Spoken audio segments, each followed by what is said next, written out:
The last session this morning, this is the Sweets, Snacks, and Co-Pack panel. I'd like to invite Lisa Arado, Applications Engineering Manager at Zeppelin Systems USA, and sponsor of this session, to introduce our speakers. All right, thank you, Mark.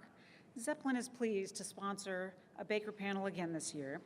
We are honored to be a part of BEMA and to provide support to our supplier members and quality material handling systems to its bakers. Welcome to the Sweet, Snacks, and Co-Pack panel. Our sweet and our snacks are represented by Dave Watson, Vice President of Engineering at Pepperidge Farm, and John Macy, President of John William Macy Cheese Sticks. Dave Watson has been a lifer at Pepperidge Farm. He has worked his way through various engineering assignments at several of their plants. He has served as project manager for the construction of both the Denver, Pennsylvania, and Lakeland, Florida facilities. Dave has been the Vice President of Engineering at Pepperidge Farm for 10 years. He's responsible for engineering activities and capital investment across the Pepperidge Farm and Campbell International businesses. John Macy grew up in Southern California in a family that savored homemade food and encouraged experimentation in the kitchen. He started his own catering firm in 1976, and an early version of sourdough cheese sticks soon followed. He established John William Macy Cheese Sticks in New York City a few years later in 1985, and has enjoyed the challenges of building his business since.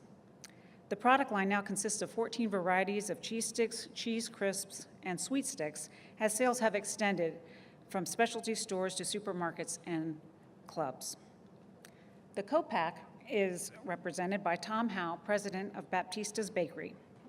Tom is a 40-year veteran of the food industry, and in his 11 years as president of Baptista's Bakery, he has led the transformation of Baptista's from a snack mix component company to an innovative product development and manufacturing company. Before coming to Baptista's, Tom was president and co-owner of Jay's Foods in Chicago and was with ConAgra for 21 years. I think you can agree that this is an impressive panel with a wide variety of experiences to share. The format for this panel was determined by you. We asked you via email to provide the questions that you wanted answered today. I will turn things over to Tim Cook, President of SHIC, to give you some answers. Good morning. We're going to begin this morning by letting each of our esteemed panelists tell us a little bit about their companies, and then we will progress into some questions. As Lisa said, those questions were actually submitted by you, the BEMA members. And so first we'll let them introduce, and we'll go through the questions submitted, and then as time allows, we'll ask for additional questions at the end of the session, okay? So Dave, if you would start us off with an introduction to Pepperidge Farms. Morning, everyone. Thank you, Damien, for inviting me here to BEMA. This is my third BEMA event, and they get better every time. My role has expanded. I started with Pepperidge Farm almost 30 years ago now, and now have a broader role with Campbell Soup. So I'm going to talk a little bit about what's going on within Campbell Soup, focusing on the baking and snacking side of the business. Campbell Soup is an $8.2 billion company. We focus our efforts in 3 different categories. The primary focus is in simple meals, which encompasses soup. You can see Prego, spaghetti sauce. We're also trying to expand beyond the can. So the beauty of the can is that it's very easy to run, but it tended to hold us back in terms of innovation around new products. So 3 years ago, we launched a number of products into a pouch with the use of co-packers, and trying to bring new news and innovation around the simple meals category. We acquired Plum Organics about 7 months ago. They're the #1 organic player in baby food, as we see that as a growing market. The second major category is snacks, really anchored by the Pepperidge Farm brand here in the U.S. And Arnott's in Australia. We acquired the Kelsen brand about a year ago. They're the leading producer of Danish butter cookies globally. And we really acquired them for their distribution in China and Hong Kong, where 40% of their volume goes right now. And then the third major category is healthy beverages. So it's all around the V8 brand, healthy juices, and we acquired Bolthouse Farms about a year and a half ago, again to focus on the fresh category, as well as their premium beverage line. It's helped grow that category. In terms of size, Simple Meals is about a $3.5 billion business. Snacks, $2.5 billion, of about $1.8 billion is Pepperidge Farm, and then healthy beverages makes up the remaining $2 billion. Just a quick history of the company. Campbell really started in 1869 in Camden, New Jersey. Joseph Campbell and Abram Anderson formed a team. Abram had a refrigeration business, and they formed the Joseph Campbell Preserve Company, mainly canning vegetables and soups for the market. But they really took off when John T. Dorrance invented condensed soup in 1897, and the company just took off from there. 1904, the Campbell kids were born. Interestingly enough, they were pretty much the spokespeople for Campbell for almost 100 years, until the 2000s, when people looked at those chubby little kids and thought, well, you know, that's probably not the best way to promote a healthy lifestyle.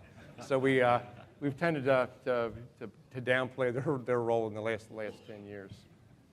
1937, Margaret Rudkin founded Pepperidge Farm in Connecticut, baking bread for her son, who couldn't deal with the preservatives that were in a lot of the commercial breads at the time.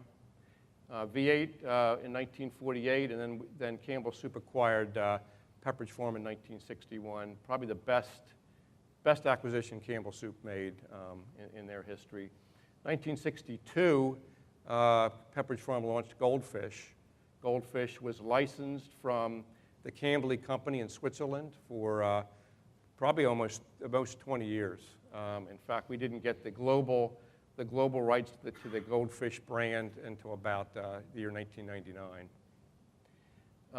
Prego spaghetti sauce was launched in 1981 to go against Ragu, and between Ragu and Prego, they've pretty much fought for the number 1 and number 2 positions. Arnott's was acquired in 1992. Again, they were probably the second best acquisition made by Campbell Soup. They pretty much own the Australian cookie market and have a very large and growing business in Southeast Asia. 1995, we acquired Pace Foods, which makes salsas and the like, and again to try to capitalize on the Hispanic market. And then over the last 2 years, between 2012 and into 2013, we made 3 acquisitions: Bolthouse Farms, as I've talked about earlier, bringing us the ability to get into more healthy beverages. Plum Organics, again, organic baby food, and very much a growing category. In fact, if you look at some of the growing categories right now, it's pet food and it's baby food. So people tend to spend a lot of money on their pets and their children, but fret over the price of a can of soup. So we've made those last 2 acquisitions, and then again Kelsen, who is going to help us hopefully leverage our Pepperidge Farm and Arnott's brands globally. Innovation is the key driver of our business going forward. I think we tended to be risk averse through the years, because obviously innovation is risky, and most new products fail in the marketplace. So we launched, as you can see, average between probably 2010 and 2011, 100 new products were launched into the marketplace. 2014, this year, we launched 200. So very much a focus of the company going forward. Our global footprint, we have approximately 18,000 employees globally, 25 manufacturing facilities, down from around 35 facilities about 10 years ago, as we've divested some businesses and then consolidated other operations. We have a large co-packing network, both here in North America as well as throughout Europe and Asia. Our primary plants are located in North America, eight Pepperidge Farm plants here in North America, 4 large thermal processing plants that produce anything from soup to V8 juice to Prego spaghetti sauce. And then we've got soup operations in China, Malaysia, and Australia, and biscuit operations in Australia and Indonesia, as well as the Kelsen Group in Denmark. These are just a quick picture of 7 of the 8 Pepperidge Farm plants. We're down from 9 as we just closed our Aiken, South Carolina facility, consolidating operations into the Lakeland, Florida plant. They range in age from the 50s, Downers Grove, Illinois, built in 1955. And then the newer facilities like Denver, Pennsylvania, which is our largest bakery biscuit plant in Denver, Pennsylvania. Lakeland, Florida, which is a bakery and goldfish operation. Richmond, Utah, and Willard, Ohio are just going through major renovations right now as we expand for goldfish production. Richmond, Utah plant just started up operations on a new production line here recently. And Willard, Ohio is now under construction right now for an additional goldfish production line. Downingtown is currently our oldest facility, producing primarily frozen products, layer cakes, puff pastry, and garlic toast for the market. And just to give you an idea of the size of some of our thermal processing plants compared to our bakeries, the Napoleon, Ohio plant is our largest facility. It's 50 acres under roof. It's the largest food facility in the U.S., producing soup, V8 juice, Prego spaghetti sauce for the Northeast. Paris, Texas, 35 acres under roof. And we have 2 other plants that are between 30 and 40 acres under roof. Very massive facilities compared to the Pepperidge Farm plants. Our largest is around 14 acres under roof. Okay. Very good. Yep. Thank you, Dave. Yep. John? I'd like to thank Damien and the rest of all the BEMA members for making my wife and I so welcome at my first conference here. It's been most enjoyable. When I opened our shop on 13th Street in 1985, I knew that our product was popular from my experience as a caterer. That's where I had developed these crunchy sourdough cheese sticks. But I didn't know how we were going to sell them and where they were going to fit into the marketplace. So I'm forever grateful to Carmine, the Sala Maria manager at Balducci's, which was then the preeminent specialty food store in Manhattan. I don't even know his last name, but he's the one who really showed us the way. I had dropped off our first delivery of 4 boxes of Lou's cheese sticks on one rainy Saturday morning in June 1985, I think it was. And the delivery was made to the bread counter because that's where they thought they would sell. Carmine was intrigued. He was watching them languish on the bread counter throughout that morning and approached the bread manager about taking the product and trying them in his department next to the lox and caviar. So the bread guy said, sure, they're not doing anything for me.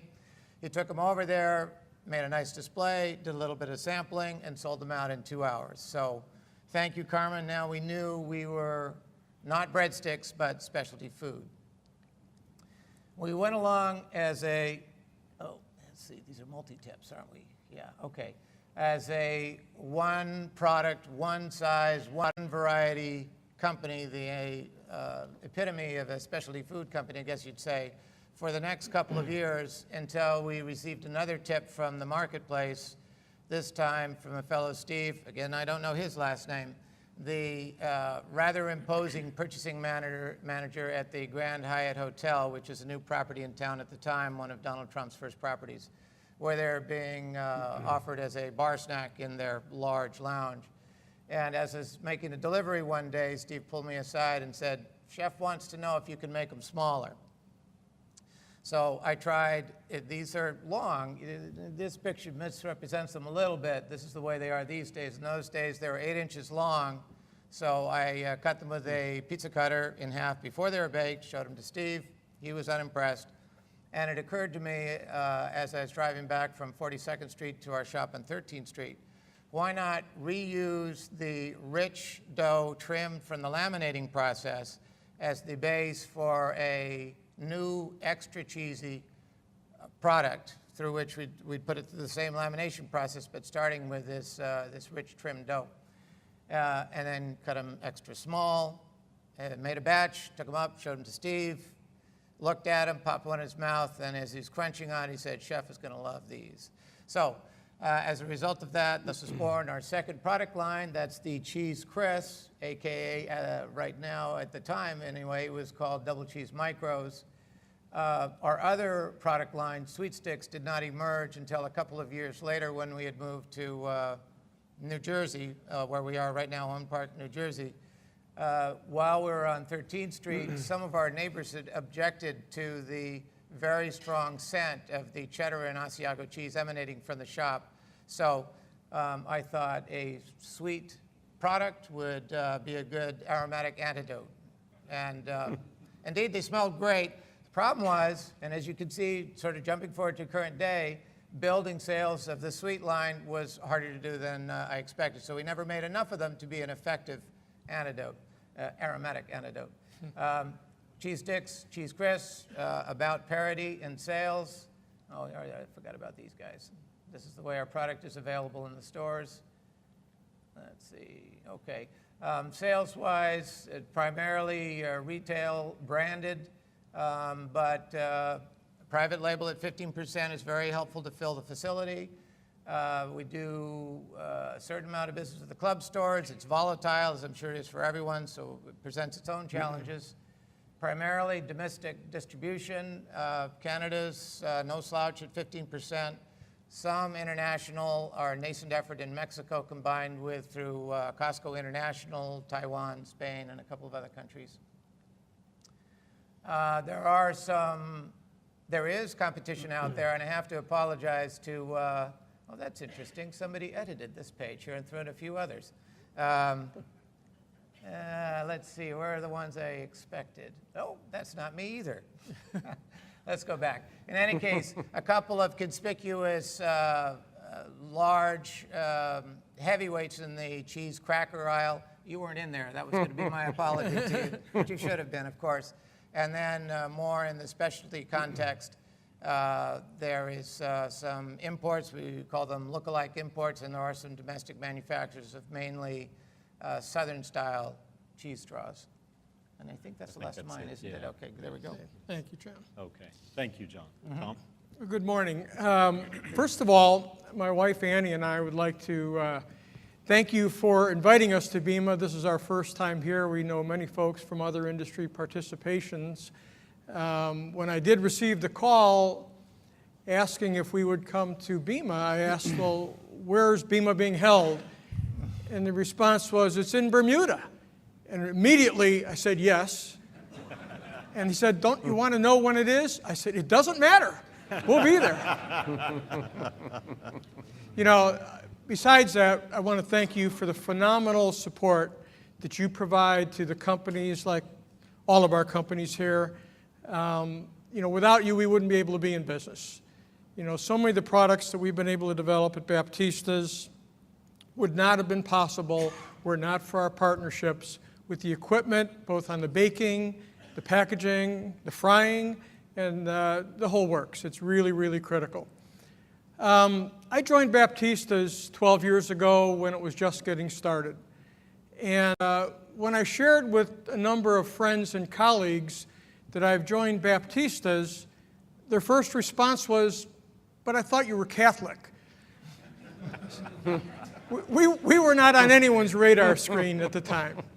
And the company just getting started, we needed to determine what will our reason for being? What is a true, relevant role that Baptistas can become in the marketplace. And so we traveled around the country, talking to a number of retailers, other manufacturers, principally focused in salty snacks and cracker sections, which we had some familiarity with and contacts with. And out of that came a bolt of the obvious, that in the salty snack and cracker categories of food, new products are a requirement. And so we decided we would become an adjunct resource to the branded companies in the salty snack and cracker categories. Because what we observed was many of these companies had new product innovation, development, investments of capital, technology, was not a mainline activity. And what an irony that is, that if it's not a mainline activity, but yet new products are a prerequisite to success in the marketplace, that's a misfit. So we became the role player that would have food scientists, process engineers, capital investment, so that Baptistas would bring to the party our capabilities in that arena, where our customers would bring the brands, would bring the marketing, and would bring the sales resources. And out of that marriage, that relationship over the years, our reason for being has been to be an innovative product development and manufacturing company. Because as we partner with many of our partners, including Pepperidge Farm, the big people, as well as small people who just have ideas that we think are relevant and sustainable in the marketplace, that we also then become the manufacturing partner for them on a codependency basis. So some of the examples of this mission have been, in the top left, you see the pretzel crisp there, the world's first flat pretzel. 10 years ago, I was at the Fancy Food Show in San Francisco. There was a message on my voicemail from a guy by the name of Warren Wilson asking if we could have breakfast. Never met the man, never heard of the man. Thought it might have been Dennis Wilson's father. We had breakfast. He told me his track record. He and his wife, Sarah, had been the founders of the original New York bagel chip. And he and his mother were the founders of funnel cake. So this man had a passion for food. He had intuition to understand what consumers wanted before they really knew they wanted it. And he took out a Ziploc lunch bag of broken pieces of flat pretzel and said, "Could you guys do this?" And we said, "Sure, we can make broken pieces of flat." He said, "That's not what I need." For 9 years up to that point in time, his wife, Sarah, and he had owned the design patent on this product, but no one had been able to develop the technology to produce it. 6 months later, we were up in business, and it's been history. It's been a great piece of business for us. A number of the other examples you see up there are products with Food Should Taste Good, which is now part of General Mills. We started when Pete Lesko first created the company out of his apartment in Boston. A whole line of dipping-style chips, pasta chips, non-chips, and really it's all been about innovative, not me-too type products that have been beneficial to our history. Our operation is in Franklin, Wisconsin, about 15 miles south of Milwaukee. About a year and a half ago, we doubled the size of the plant. It's now about 260,000 square feet. We have about 400 employees. As you can see on the bottom, we have 6 low-pressure extrusion lines, 3 sheeting lines, 3 dippable chip lines, and then a multitude of different types of packaging. Next year, we intend to be breaking ground for another plant based upon our growth track record. And speaking of that track record, before you digest these charts, let me just comment, it's all about the products in Baptistas. The profits follow. So the numbers are not the driver, but the execution by the team of people at Baptistas, complemented with all of you, complemented with our customers, has resulted in a compound annual growth rate over the last 10 years exceeding 30% on sales and 40% on profits. So once again, thanks for having us here. Tim? Thank you very much, Tom. And let's give him a round of applause just for the introduction. Okay, so first of all, thank you again to the BEMA members for submitting your questions. And what we've done is compiled your questions, and generally they all fell into 5 different categories. The first one being product and category trends, changeovers and how that relates to efficiency, particularly as equipment suppliers, how that relates to us and the challenges that these manufacturers face. Green initiatives, formulations, and specifically more recently how that relates to machinability and food safety. So we'll start with product categories and trends. And Tom, I'd like to start with you. As you just told us, your company is very innovative, and it's the lifeblood for how you succeed in the marketplace. So talk to us a little bit about how you drive innovation into your company. So it's one thing to come up with creative product ideas. It's a totally different thing to be able to drive that culture into your company. Can you talk to us about that? Sure. Not having a brand is actually a blessing for us, because importantly in Baptistas is not just what to do, but what not to do. For those of us who've been involved in branded companies, they consume a tremendous amount of your resources, time, money, cranial capacity. What we do is stick to our knitting. We stick to being a product development company. We stick to who we partner with, people who have track records of having innovation, intuition, instinct to know what consumers do. That's where it starts. But to Tim's question, how do you then drive the execution? Because until things are executed, it's nothing but a dream. That is the foundation of our whole business. We wake up in the morning, we're thinking product development. We go to bed at night, we're thinking product development. That's what we are. We collaborate with our customers. We collaborate with our suppliers. Many of you we have brought in when we were in the product development stages, saying, not do you have a piece of equipment that will fit, but here's what the end product is. Here's the texture, here's the shape, here's the characteristics. What do we need to do to modify your equipment or to develop equipment from a blank piece of paper to create this product and then integrate that into the processes? The most essential part of driving product development and innovation in our culture is cross-functional teamwork. That may sound like a cliche, but if you spent the day at Baptistas, you'd see how it works. R&D does not drive product development. The supply chain people, the manufacturing people, the master bakers on the floor are all as critically involved. And that's part of the excitement of the culture and how we execute it in Baptistas. Just one follow-on question to that, Tom. Does this need for innovation have a place in the way you recruit employees? And you talked about cross-functional teams, but also, is there a way that you can train for innovation? We have when we recruit people at any level, we have what we call a big plus sign. And we explain to people, the most important criterion in us hiring them or them hiring us is, do they fit? Because you can find smart people, you can find experienced people, but if they don't fit the company, it's not going to work for anybody. And what the big plus is, that in Baptistas, people have to be able to work effectively and authentically at every level of the organization and at every function across all of the functions of the company. And with that, we feel they'll fit. We don't bat 1,000, but we try our best to explain that to people coming in. Thank you. John, how about innovation at J.W. Macy's? As one of the disadvantages of being a small company, and we have about 60 people, almost all of whom are in processing, sanitation, and maintenance as well, is that we wear multiple hats, many of us, and I wear the R&D hat, and I am pretty much the only one who wears the R&D hat.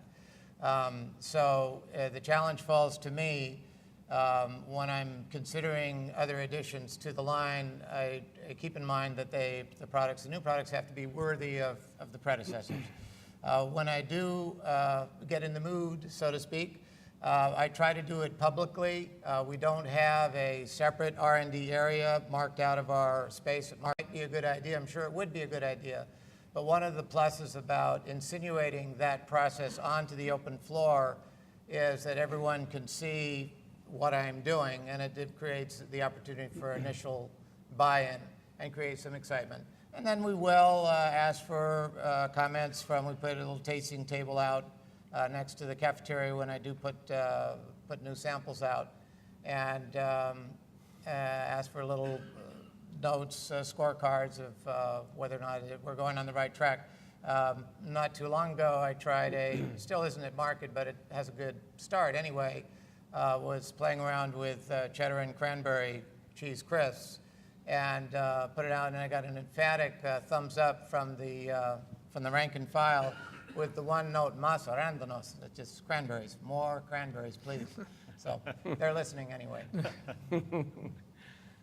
Very good, thank you. Dave, innovation at Pepperidge Yeah, I Farms? think innovation continues to drive our business going forward. I showed the number of new products being launched by Campbell, up to 200 new products this year.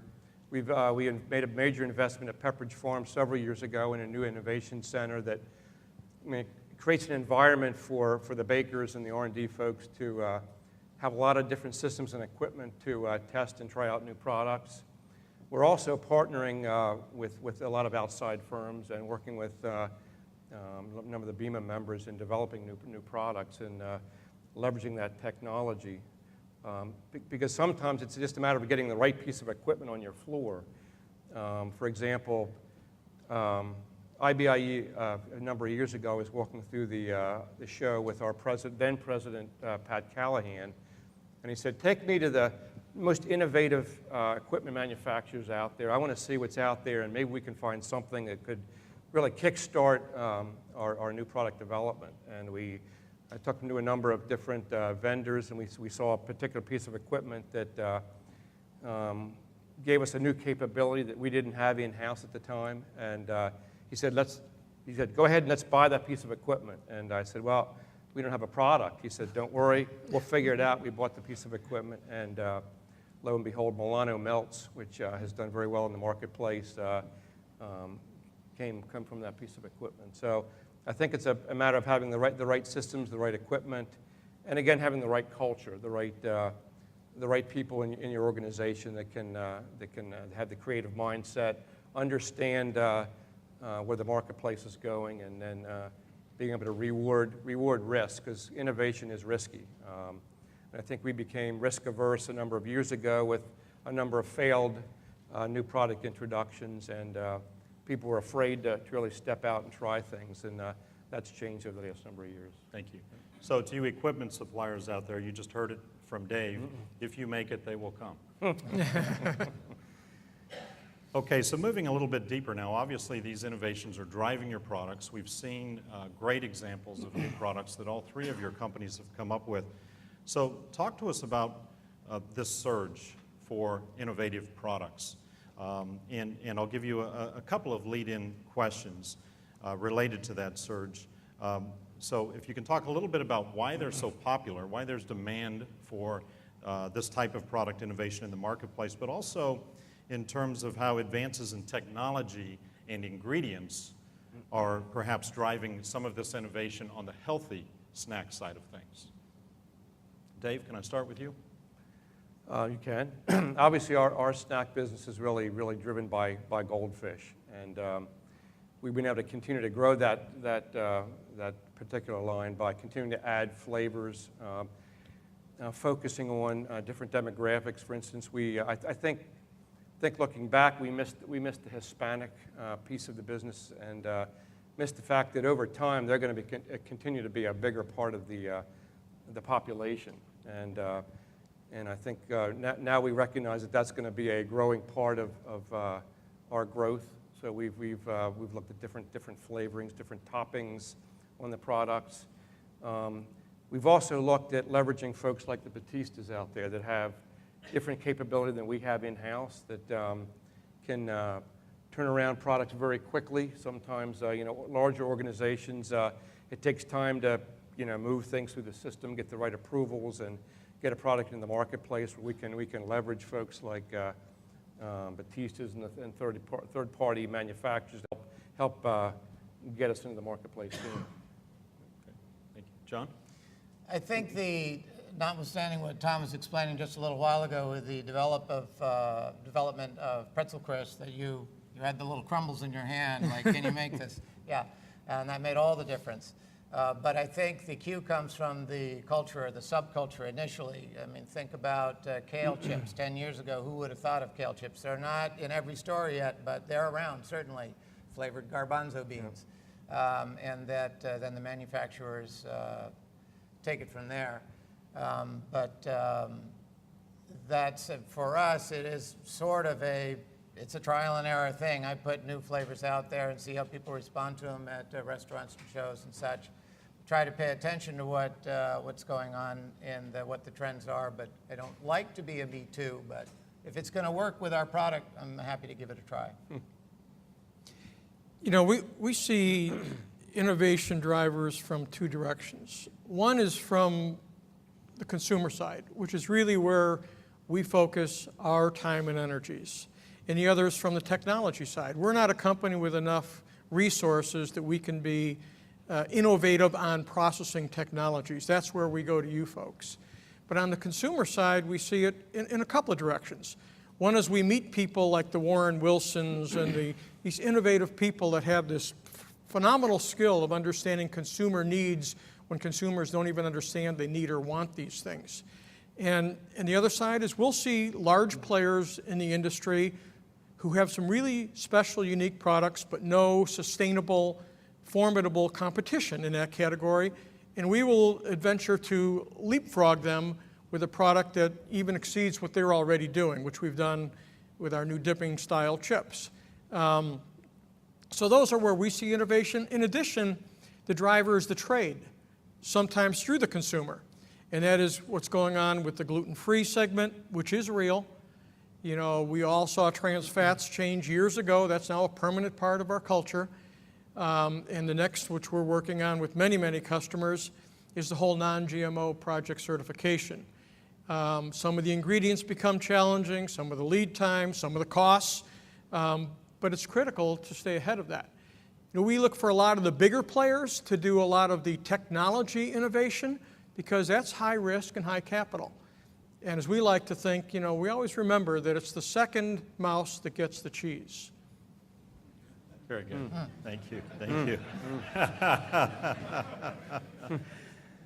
So let's carry on with that theme of ingredients for just a minute.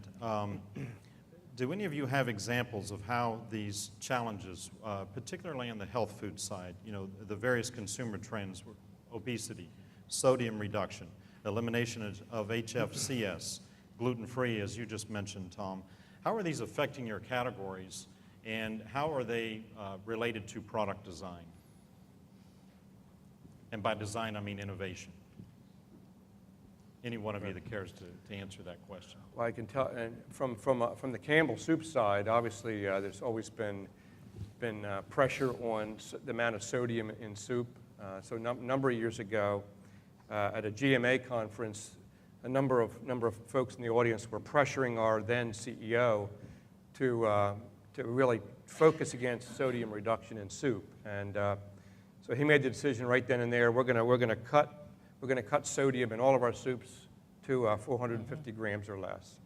And without thinking of what it would take to lower that sodium and still have a flavorful product. And we did it.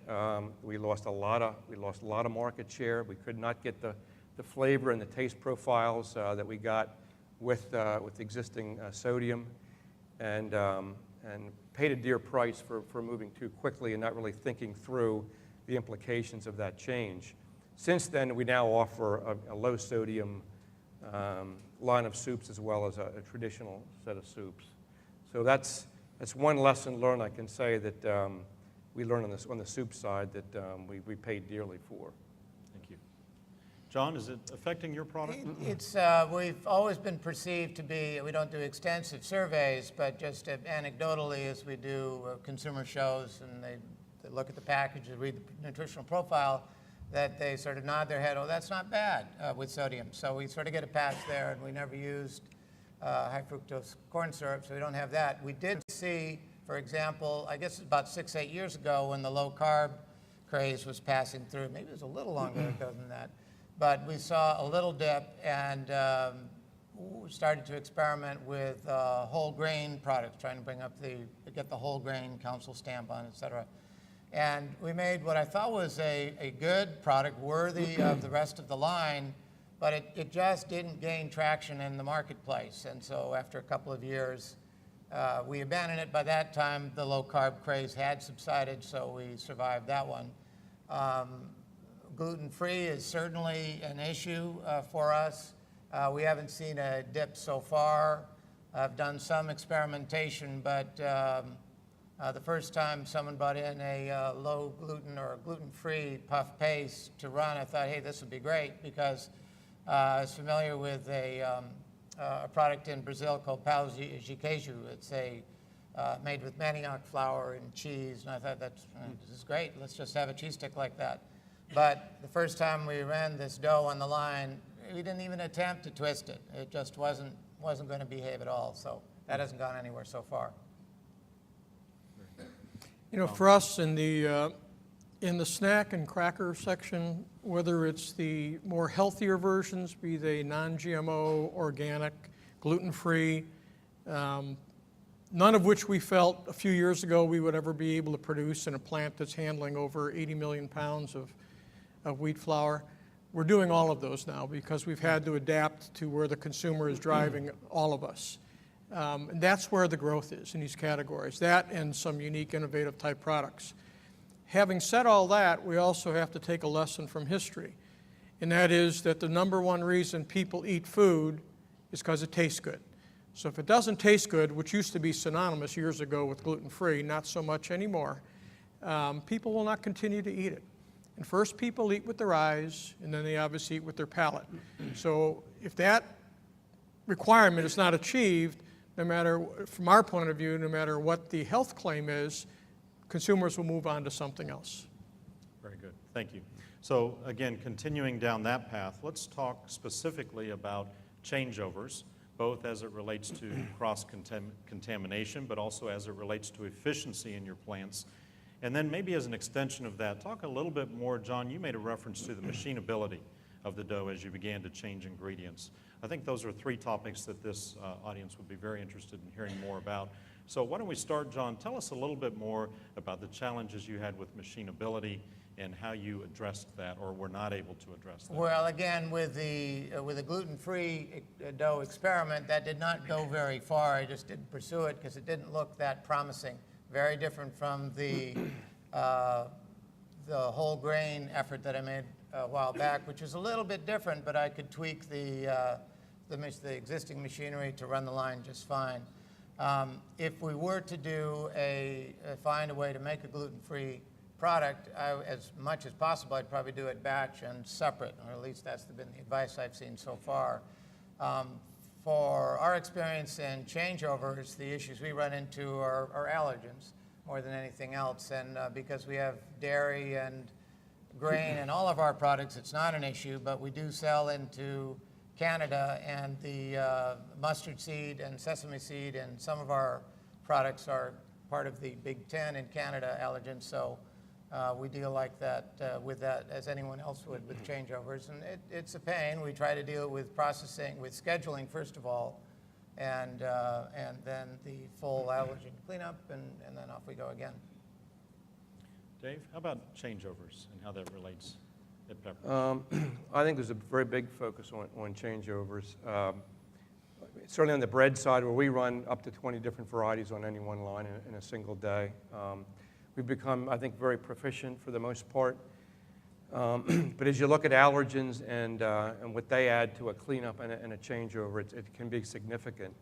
So what we're looking for vendors is equipment that can be cleaned, that has sanitary design aspects built into the design, has ability to center line, so that when we're going from one product to the next, we can quickly dial in and change over very quickly.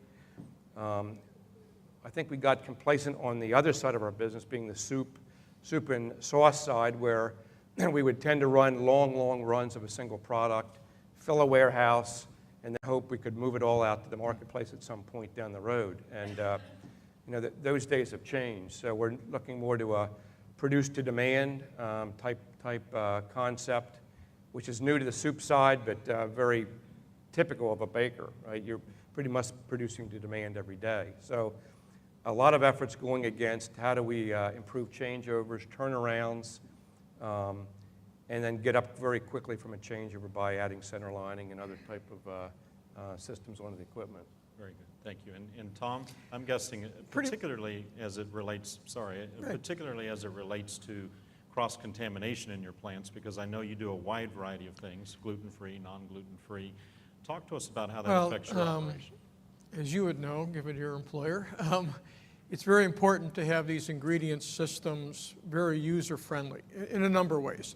Not just, as Dave and John commented, in terms of ease of cleanup and the importance of scheduling, the sequencing of scheduling, scheduling operations for more than a week, so you can try to have a rolling schedule to do planning for manpower, cleanups, setups, and so forth. But the minor ingredient systems become equally as critical. You know, it goes all the way back to not just the raw material procurement and some of the complexities that are here to stay now in that side of our business, but also the ingredient warehouse, segregation in that area, and even having enough space as the numbers of ingredients continue to compound themselves. So these complexities are here to stay. We're still working our way through it, but you know, when these products meet the sweet spot of the consumer, whether it's whole grain claims, whether it's lower in fat, texture characteristics, they do really well in the market. And so all of these difficulties we have to operate with in the sourcing side and in the manufacturing side make it well worthwhile. Thank you. And so you have here sitting in the audience the companies that are supplying you with the various equipment and ingredients and know-how, process in some cases that go into making your products. What would be your request or your challenge to this group to help you all take on those challenges? Dave? Well, I think it's the continued focus on sanitary design. I mean, there's been a lot of improvements over the years in the ability to clean equipment proficiently, ability to build in lean thinking into the design of their equipment and systems, so that when they reach our factories, that we can ramp up very quickly. We're under some very tight challenges in terms of vertical startups. There's very little patience now for long ramp-up curves when it comes to putting a new production line in. So we go through very rigorous FATs now. We have a very rigorous set of guidelines that we take vendors through to make sure that when that equipment arrives in the plant, that we can ramp up very quickly. So I think it's ability to continue to focus on sanitary design and build in lean thinking as they develop their systems, so that center lining, cleaning and lubrication, those type of things are built into the equipment itself. Thank you. John? What comes to mind, two things. First of all is whenever there's the opportunity to expose at least a small number of the workforce to whatever new piece of machinery is coming into the factory, that helps an awful lot. In my recent experience, just last year we brought in an X-ray. It seemed as if it would be a very straightforward thing to do, but it was from a manufacturer in Florida, and we only sent one person down to do the FAT. And then it took us a long time to figure out how to bring it into how to work it into the line, how to work it into our HACCP plan effectively. So were there the opportunity to either bring the manufacturer into the plant at an earlier stage with the machinery? It's expensive, of course, but I think that would have worked better. Contrast that with the experience we had about 5 years ago when we were looking at our first scale and tray filler. This is a linear scale. The manufacturer is in Boston, so we took a group of 5 of us up there and ran it for a couple of hours, and there was a much higher level of excitement about the new member of the new piece of equipment that was going to be in the neighborhood, so long as it doesn't threaten job stability, of course. Right. And yeah, so that's key. Everyone's much more receptive then in that setting. Good. Tom? 2 areas come to mind. One is collaboration and the other training. Just to elaborate for a moment. Collaboration really has to do with come visit us. come ask the people out on the floor, what don't you like about this? To understand the challenges that go on. Ask the production scheduler, what don't you like about what we have to do? And by listening and including those comments into the design of equipment, the improvements of equipment, so that ultimately what we're talking about down the road is equipment that will do what your customer needs to do, not what the equipment was designed to do, possibly in a vacuum without enough customer participation and input. Secondly is training. And since we've put in quite a number of lines over relatively short periods of time, one of the problems we've had, and we created it, is we confused installation with training, and we tried to do too much of this simultaneously. Recently, we've brought in a number of pieces of, it's actually packaging equipment for quad seal packaging of all types of sizes, club all the way down to 1 ounce, from roll stock instead of preformed pouches, and we actually procured the equipment out of Barcelona. And in spite of the language differences, which we got over, we kept trying to do installation of these machines with training. And we finally came to the realization that that's not good, because you can't do both and do a startup at the same time. So we clearly disseminated between the two in working with our vendors, and it's become much more effective. Very good. Thank you. So let's move for a minute just into the theme of green initiatives. That's something we've all been hearing a lot about in recent years. Sometimes you hear more about it than at other times. So I'd like to ask each of you to talk a little bit about where you are in your operations with green initiatives, and maybe just tell us a little bit about how far you've come and how much farther you think you have to go. And then the last piece to that question, how can the suppliers help you in that area? John, why don't we start with you? This might be a little bit of an unfortunate one to start, because I have to say we're really not all that green, and it is not that we don't want to be, but as a small operation, it's a real challenge. A lot of the technology that's out there is scaled it's scaled for larger operations. We do the easy stuff, like we changed out our lighting, of course, and we recycle our cardboard. That's a cinch. That's a no-brainer. But going beyond that, it's the way it usually is pitched to us is that it's pretty expensive to get started, and then there's, for what we're trying to do, there's not a big payoff. So that's sort of a downer to start the green discussion, but maybe you guys could pick it up a little bit. Dave?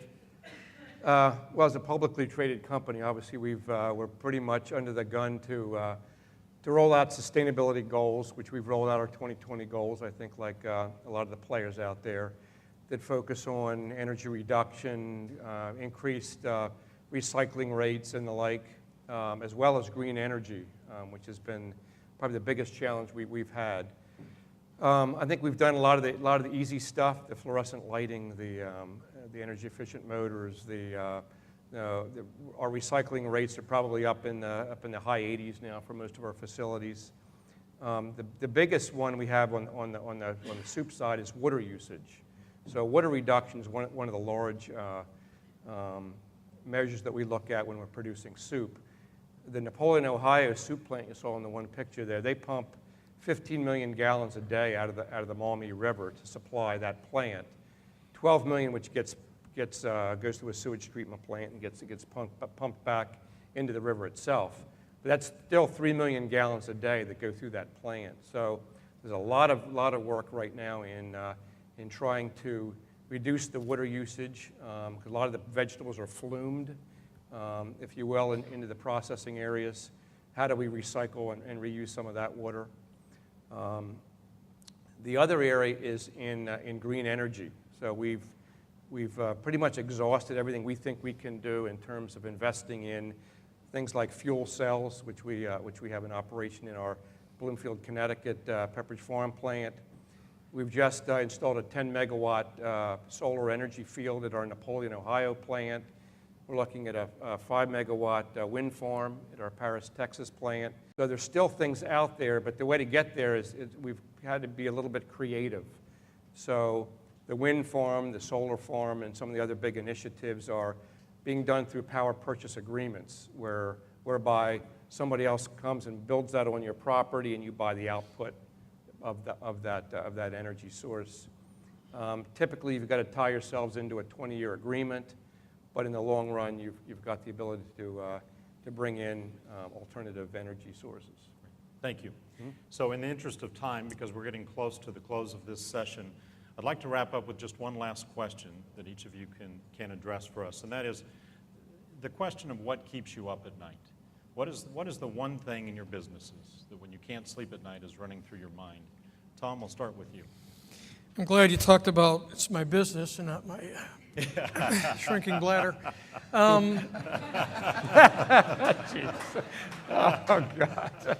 You know, we at Baptistas have been blessed to have the customers and suppliers that we have. Obviously, our people within our Baptista family, and the growth rate that we've had, which is not just very attractive, but the complexity within there. What I used to lose sleep over at night, and still do, but to a lesser degree, is what I call the organization development trajectory versus the business development trajectory. We've been fortunate in our company that the business development trajectory has been pretty strong.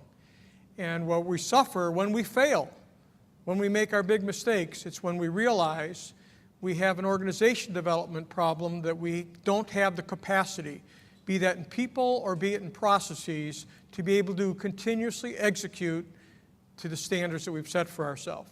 And that's when we have to step back and say, what do we need to do to get the organization development to exceed the business development, because then we can execute with excellence. Thank you. John? When we were undergoing our first Gfsi audit 4 years ago, it was a real challenge because we have a 100-year-old building, and we knew who the auditor was going to be and that he was straight-laced and just right by the code. And it seemed no matter what systems we put in place, we would not succeed. And that, I really learned about insomnia in anticipation of that first audit. Until the audit came, we failed, and I slept great for a little while after that. And then we passed a couple months later. But in the current day, it's really about getting the product right, where we make a very narrow product line. You would think you have it made, no changeovers, no substantial changeovers, no gluten-free, none of this. But it's a really fussy product, and it always comes out good, but having it come out great so it blows people away is something that if it's not that, it's agonizing. Now, Dave, we know your global travel schedule keeps you from sleeping anyway. But when you can't sleep, what is it that is running through your mind? I think it's a couple things. One is, I think it's the loss of the true bakers. I can remember when I joined Pepperidge Farm 30 years ago, it seemed like there was an old school baker in every single plant, and he could pick up that dough and he could look at it. He could make a quick call and adjust a formula in a matter of minutes. We've tended to try to make baking more into a science than an art. I don't think we're ever going to get it all the way to a science. And I think we've lost a lot of that talent through the years. We're trying to develop new talent as we bring in, send people to AIB school and the like, but I think that's a major concern. The other concern is, I think the loss of, again, engineering talent. I look at Campbell, and we've been always under the pressure to continue to reduce costs, which means reduced headcount. So every year we're looking at potentially reductions in engineering staff. So we're now leveraging suppliers and third-party engineering companies more than we have in the past. But I think just losing that expertise, core expertise in-house is a concern. Okay, thank you very much. We'll take just a couple of questions here at the end for the panel. Anybody? Obviously, you did a great job of answering all the questions. I think so. I'll second that. Okay, if there are no questions then, we'll move on. Thank you.